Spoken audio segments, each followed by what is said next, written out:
Last week we talked about the biggest mistake that piano students make when they're approaching technique at the piano. And last week I promised you that I would show you a few ways that you can turn your pieces into technical exercises. And the style of approaching technique is really a win-win, because on the one hand, you're learning skills that are going to make actively learning the piece that you're currently working on easier and more approachable, and in the long run it's going to equip you with skills that you need to approach any other pieces that have similar or even more complex versions of the same skills. So today we're all hands on deck and we're looking at 5 excerpts that are really common in the piano repertoire and examining how we can turn kind of the biggest difficulties in those pieces into technical exercises. So if you're learning these pieces, great news, you have some new material that you can be working on and really understand how you can start approaching your piece in a very proactive way that's helping you develop your technique. And if you're not currently working on these pieces, maybe it will give you some inspiration on your next piece that you want to learn. Or you can observe the process and the thought process that goes into developing this style of exercise,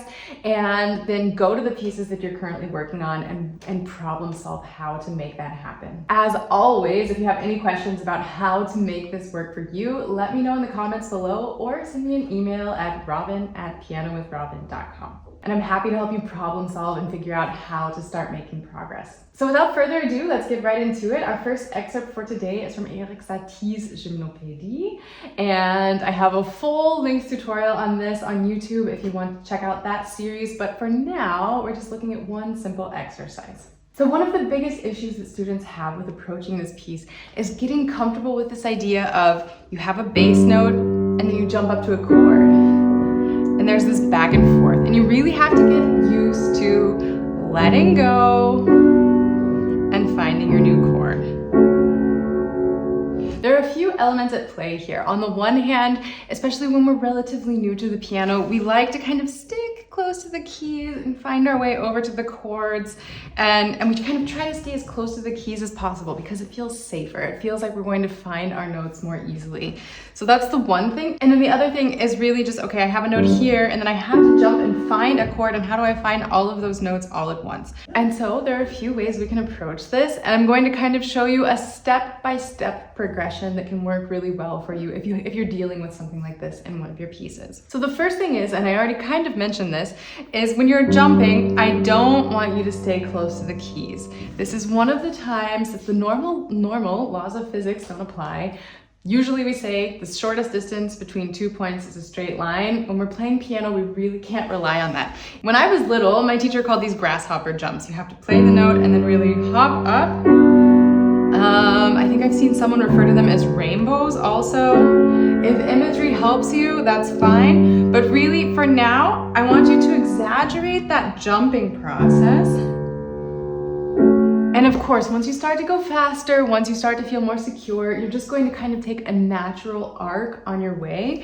But our body really likes rounded movements. We don't function well on just a very linear plane. That's not how our bodies move. That's not how we work. And so that's just why we need this nice curved motion. So that's the first thing, is getting comfortable with these rounded movements and really actively getting away from the keys. You want to think of them as like moonwalking. Again, if imagery helps you, great, go for that. If not, if you're thinking, I don't want to imagine any of those things, that's fine. Just make sure that you're really focusing on these nice rounded arches, these nice curved movements. So that's issue number one. The other issue is, how do I actually find those chords while the right hand is actively doing things and there's a lot going on and I have to coordinate all of that? And you would be absolutely right. It's a lot to manage all at once. So step one is, these exercises are only the left hand alone, because you really have to get comfortable with these motions and with finding those chords before you take anything to the next level. One thing that really helps is, in particular in this piece, for most of the time, your thumb is always jumping up to F sharp on that chord. And so you can use your thumb as your guide. If you watch your thumb and get used to the shape of your hand when you're playing those 2 different chords that we have in the opening. Later on it's different, but you can approach practicing this in the same way. So you can also just leave out the jumps for starters Use your thumb as your guide and get really used to how your hand feels in each of those positions. And once that starts to stick, once you start to really find quickly where your fingers need to go for those chords, then you add back in your jumps. And for now, you're not concerned about rhythm. That's also part of your technical exercise. You're just focused on note, take your time, find the chord, jump up, play the chord. And then where am I jumping to? I'm jumping to this D. And then I'm jumping back, thumb on F sharp, jump down to G. And finding that chord, your hand kind of automatically adjusts to the shape that it needs while it's on its way, so that when you float down, your fingers naturally fall into the right place. And again, this doesn't need to be rhythmic at all. Think about, find the spot before you go, before you jump. Then find that D. Find the F sharp. And that's your exercise. Once that starts to work well, then you're going to start adding in a bit of rhythm and counting 1, 2, 3, 1, 2, 3, 1, 2, 3, 1, 2, 3, and doing that back and forth. Then when that starts to click well and you're starting to feel comfortable with that, then you're going to do what's essentially the piano version of a trust fall. You're going to do this with your eyes closed. So you can find your very first note, and then you're going to trust that your hand has learned where it needs to go. And again, this doesn't have to be rhythmic, but you can see, you might not get it every single time. Whoops. You might not get it every single time, but I promise that once you've practiced that a fair amount and gotten comfortable with that idea, you're going to be able to do it with your eyes closed as well. And the good news is you don't actually have to play the piece with your eyes closed. It's just this idea of knowing that you can trust, okay, my hand actually knows exactly where it needs to go. And you can see, I did it perfectly the first time. I haven't practiced this piece in over a year, and I got it the first time through, and then I started to overthink. I was busy talking, and then I started thinking, oh shoot, what if I mess up? That's gonna look really silly. But the first time out, I did it perfectly, and I wasn't looking. My eyes were closed. They were truly closed, I promise. And so just take that to heart also. The exercise is at that phase to really trust, okay, my hand knows. I don't have to micromanage what's going on. I have taught my hand and my fingers and my arm and my body where everything needs to go and how it falls into place. And you can really trust that process without overthinking, because once we start overthinking, that's when we start to really hit roadblocks. Our second excerpt is taken from this very famous minuet in G major.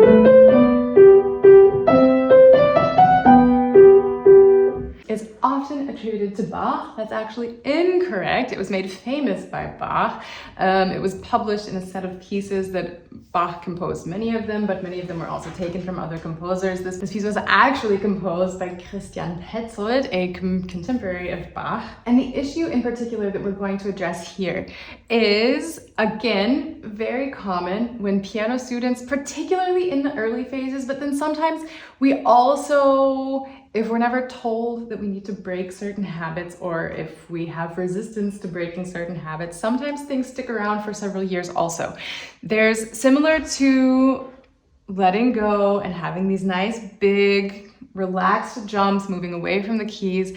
Anytime we need to slide out of a hand position, we also try to do it while staying as close to the keys. And that's what we're going to be practicing here as well. So here we're going to be looking primarily at the right hand. This also pops up later on in the left hand, so you can create exercises for both hands. But for now, let's just look at the right hand. So we have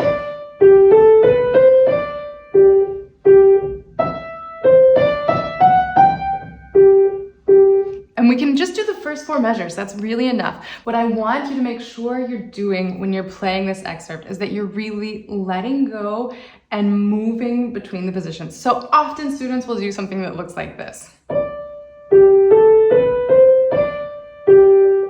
And then hold on here with the thumb while you reach over for this E. And we might need the third finger. So you're gonna do something that looks like this. And and then you hold on to this G up top while you're looking for the G down below. And then it's this very sort of linear fingery movement, which just isn't going to serve you in the long run. And you're always going to feel like you're in some sort of straitjacket because you're trying to very precisely move between notes. And it creates a lot of tension in the hand as well. So what I want you to do is I want you to find points where you can actively release. So you're going to do just these first 4 measures. And I want you to, if you don't play in time, that's also fine, because it's much more important that you actually understand how you can move and how you can make it between these notes, and that you're finding the motions that are going to serve you so that you can enjoy playing this in the long run. So what you're going to do is you have your same fingering. And even for something like this, I would encourage you to release from that 5th finger while you come back down to the thumb on G. And then I want you to intentionally build in a rest. I want you to move over, rest, G, G. You have to do this in small doses. Otherwise, it's going to mess with your rhythm and it's going to throw things off kilter. But I'm going to show you that one more time. So this is also just phase 1. You're not going to do it like this forever. So you're going to play 1, 2, and 3, and 1, 2, 3, rest. And if you need to move your hand away, if you notice that you really can't reach for that E without stretching over with your fingers and leaving your thumb there, then take your hand completely away from the keys and start over. Rest, G, G. Now, of course, this is extremely exaggerated. You can't play like this forever, and you really don't want practicing like this to interrupt your rhythm in the long run either. That is something to be aware of and stay conscious of. But if you notice that you're really struggling to break out of this 5-finger pattern type of playing, and that you have this finger stretchy business going on all over the place, then it's going to knock you out of autopilot and make you really listen and pay attention and find other ways to accommodate. It's phase 1 to make sure that you're really consciously developing how you're playing. And so then once you've gotten phase 1 down, then what you're going to do is you're going to go even slower, and you have to be watching yourself like a hawk. If you notice that you can't get through it more than once or twice without losing your concentration, then just do it once or twice and that's it. So what you're going to do is you're going to take a slower tempo and really pay attention. 1, 2, and 3, and 1, 2, 3. Move, 1, 2, and 3, and 1. Move, 2, 3. And you have to consciously notice how you let go and you fly over. You have these little bunny hops or spoon walking or whatever you want to call it. However, it helps you keep track of how you're moving at the piano. But you have to take conscious notice of what's going on in order to break out of these patterns. And the good news is you'll get used to playing like this. It's not some crazy skill that only certain people can master. If you pay the attention that you need to in small, concentrated bursts, you're going to turn this into a habit, and you're going to be able to apply it to all of your playing, any piece that you ever learn, I promise. Our next excerpt is taken from Burgmüller's Arabesque. You might be familiar with this piece.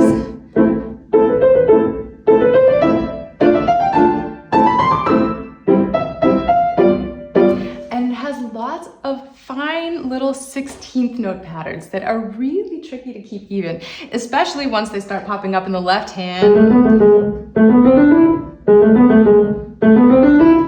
And so it's a great opportunity to practice 16th notes and to practice faster movement in your fingers and to focus on getting that clarity that you need. Even though the nice thing is it's in short bursts, so it's somehow manageable to practice because it's just one group of 16th notes at a time, right? We have da da da da da, rest, rest, rest. So it's not really long scale patterns, and they fit really nicely under the fingers. So it's a fairly straightforward pattern to accommodate for, even if it's going to be challenging in the early phases. Now, these patterns have a wealth of ways that you could be practicing. You could practice everything staccato, and that could be your exercise.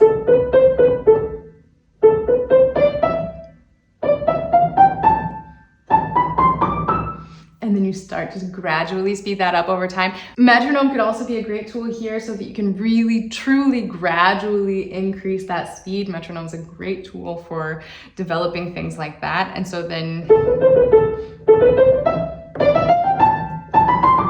even if you're not going to play a 16th note pattern staccato in the long run, in the short term, it really helps you develop precision in your playing, and it helps you just develop an awareness around your fingertips somehow. It helps you really activate every single finger and be consciously aware of what every finger is doing. In a similar vein, another thing that you can do is practice in accents. So long term, you're never going to play this pattern, for example, but by practicing in that way, you're developing an awareness around every single note, and you're on demand playing the specific notes in a certain way. So what I would do for this piece, in longer 16th note patterns, there are kind of a few different options that you could work through. But since they're basically groups of 4 here, what you can do is accent the first and third note of each group. So for example, like I just showed you,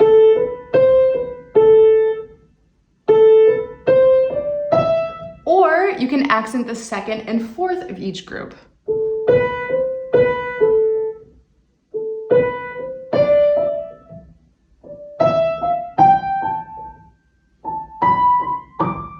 That's really a much more difficult exercise because we're somehow used to accenting the things that fall on main beats or the half of a main beat. And you can do the same thing for the left hand.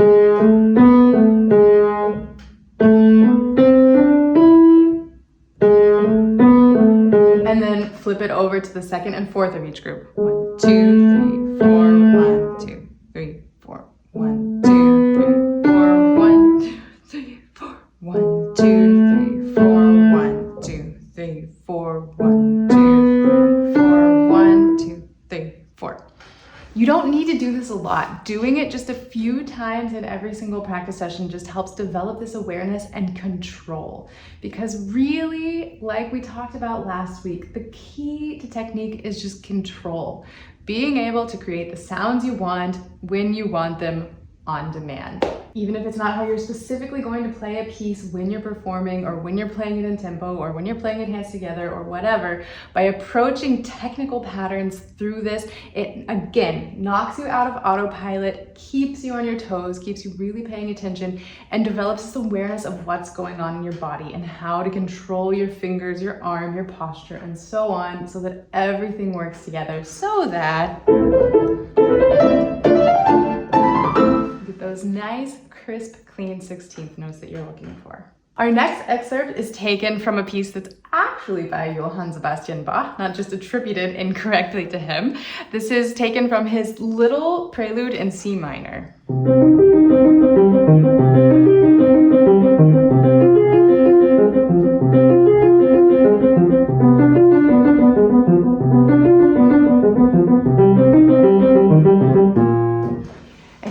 Again, I have 2 tips that are going to help you practice and develop the technique that you need. This entire piece is essentially made up of chord patterns, and sometimes it can be a little bit, especially when things move quickly like this piece does, it can be a little bit overwhelming to find where you need to be and how you need to move between them and what fingering maybe suits you best when you're doing those transitions. And this is a really common exercise that you can use in a lot of different repertoire. This exercise is called blocking. So what I want you to do is I want you to take all of the notes that you have in this first measure, play them all together, and then you're going to realize, that's just a C minor chord. And so then you're going to play that entire measure with the correct fingering, and then you're going to look ahead at the next measure and, oh, look at that, it's another C minor chord. So you just repeat, and then you take a look at the next measure, and you're going to see, okay, that's an F minor chord. You don't have to know which ones they are. Also, new videos coming out over the next 2 weeks that are going to help you identify those, so be sure to stay tuned for that. But then you're going to see it's an F minor chord. You don't have to recognize it right away. You just need to see how the notes are moving. So you see that the C is in common, then the middle note is F, the top note is A flat, and then that measure repeats. And then from there, we start to get into some crunchy stuff. Very dark, very somber.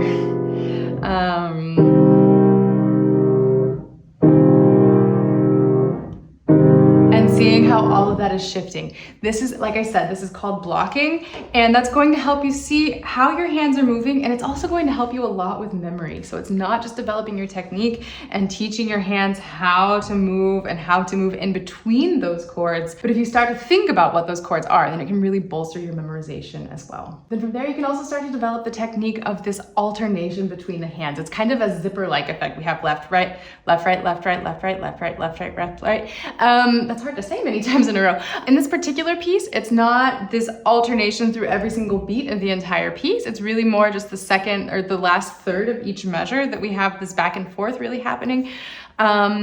But by doing this exercise, you're also setting yourself up well to learn pieces, other pieces. There are many other preludes from Bach. There's a Beethoven movement that has a lot of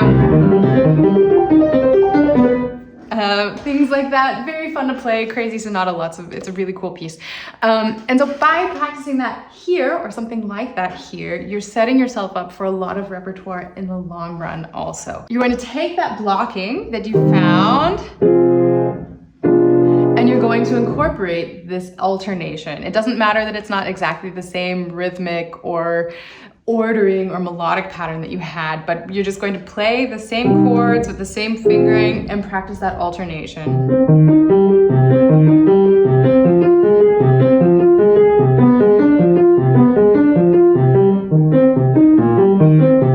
Something like that. You can also just do that technique for any random chord progression. So you could even stick to the similar chord progression. We have C minor, F minor.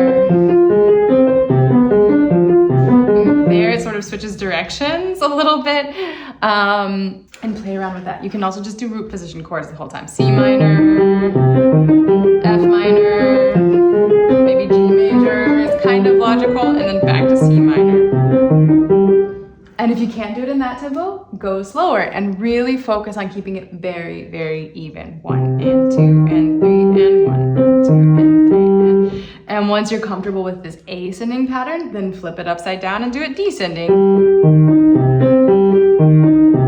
And you can also switch the order of which hand is going first. You could start with the right hand, and then you can do the right hand with the descending pattern. And it's just preparing you for so many things that you're going to see in all kinds of repertoire across all genres. And our final excerpt for today is from Chopin's A minor waltz. So this very famous piece. But we're going to be taking a look at the arpeggio that pops up in measure 21.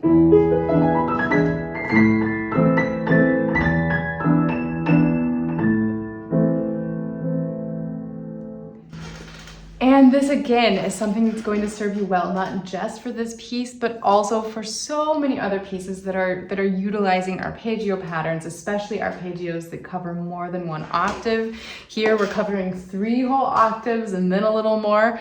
And arpeggios are tricky because, again, we like to stick close to the keys and we kind of get a little bit tight. And what I often see students do is they try to play arpeggios like this.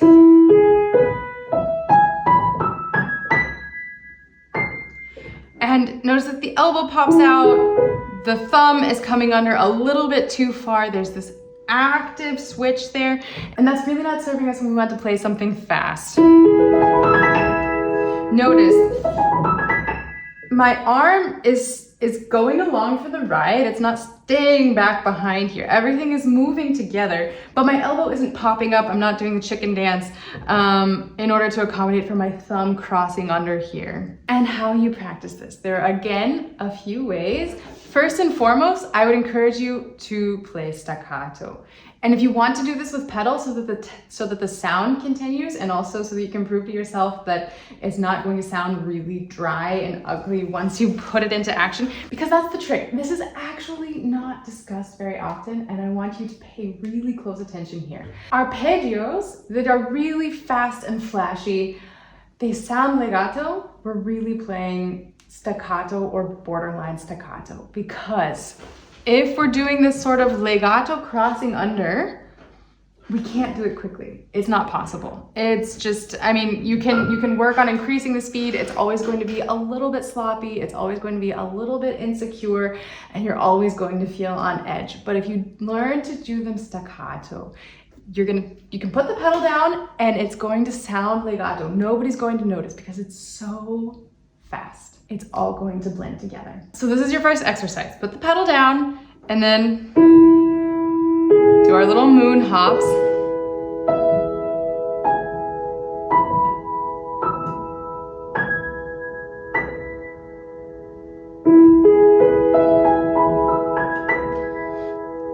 Then you can start to do them in groups.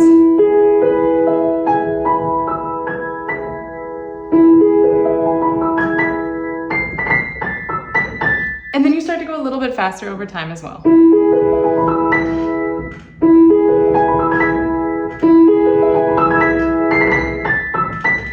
Here, there's also a funny little rhythm thing that starts with triplets, and it goes over to a group of 5, and then it's a dotted 8th note followed by a 16th note.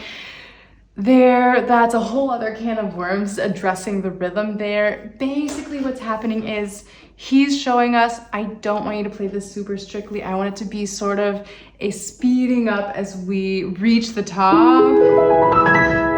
And then we enjoy the view from up there. But what you're going to practice really consciously is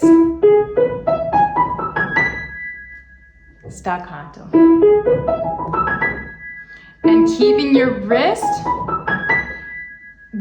I talk a lot about having a flexible wrist. That is extremely important, but for something like this, I mean, it's not that I'm not moving my wrist, but it's a subtle little supple movement. It's not this dramatic crossing under that I mentioned before. So practice more or less a quiet wrist and moving to each note. Now, if you want a bit more to go on, if that's a struggle and you want a few intermediate steps, then what you can do is take this 2-minute trick that I mentioned a few weeks ago, and you're going to play each note a few times. Probably for something like this, I would do it 3 times each, so.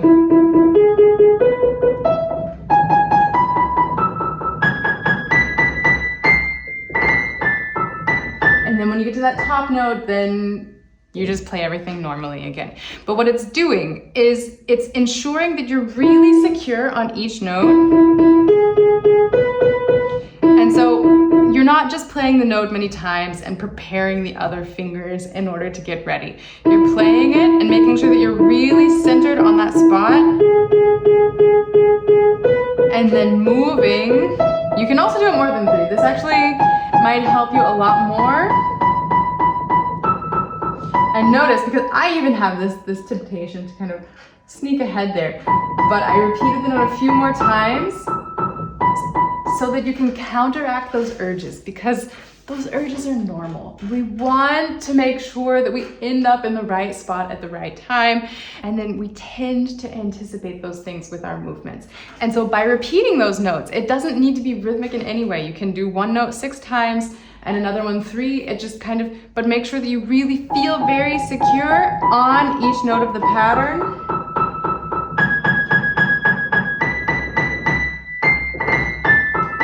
And then once you feel centered in that spot, you feel like, yeah, I know exactly how to support my hand and my arm, and how to use this entire apparatus to really land on that note before you move to the next without anticipating, then you're going to be able to sit down and play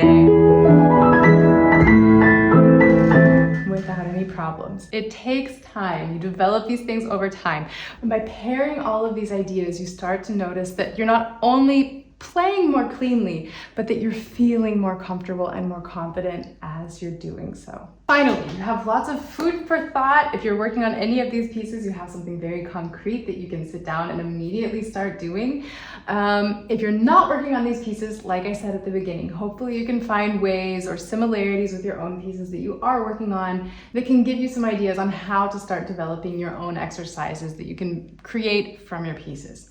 So then, what does this look like in your practice routine? If it's not one of these pieces, then what I want you to do is I want you to find the 1 to 3 spots in your music that are most difficult, that are giving you the most trouble, and really spend a few minutes brainstorming what is tripping me up here and how can I maybe overcome this. And if you're still not sure, again, send me an email. It's in the description below. Just Say, hey, I saw the video, I'm working on this piece, I'm stuck at this spot and I just can't quite figure it out. I'm sure we can brainstorm some ideas that will help you move forward. And then in terms of implementing, I want you using these exercises in small doses.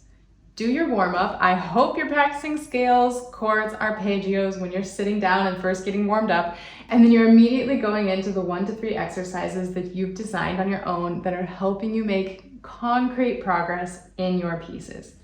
This doesn't need to take more than a couple of minutes because you're going to be doing it consistently and you're going to every single day be inching forward and making progress. And if you mastered the first exercise that you create, then maybe you find another spot that's giving you trouble and you devise another exercise and you turn it into another technical thing and you add that to the beginning of your practicing. And then you can just kind of cycle through those until you feel really comfortable with all of the skills. The point is, don't get stuck, don't get frustrated. Find specific small things that you can consistently improve. And it might not always be a big win every single day. It might even not feel like a small win in every single practice session. You might do it a few times and think, I don't know if that added up to anything, but I promise over time, these things add up. These wins accumulate. The small things that you don't even notice about how your hand is moving more naturally while you're doing these patterns. You might not consciously recognize that in every single practice session, but it is adding up over time. As always, if you have any questions or anything that you would like to add to this discussion, let me know in the comments below. I always look forward to hearing what you have to say. And until next time, happy practicing.